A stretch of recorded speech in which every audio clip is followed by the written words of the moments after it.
Assalamu Walaikum. Hello friends, how are you? Welcome back to my another video.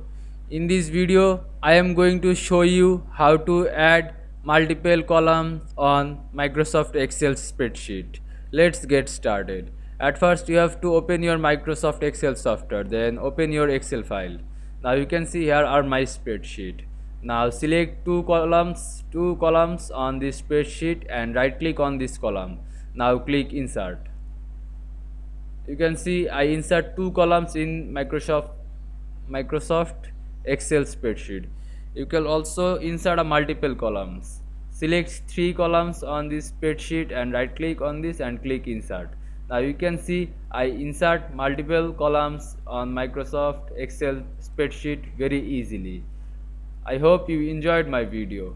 Please like, comment, share and subscribe my channel. Thanks for watching.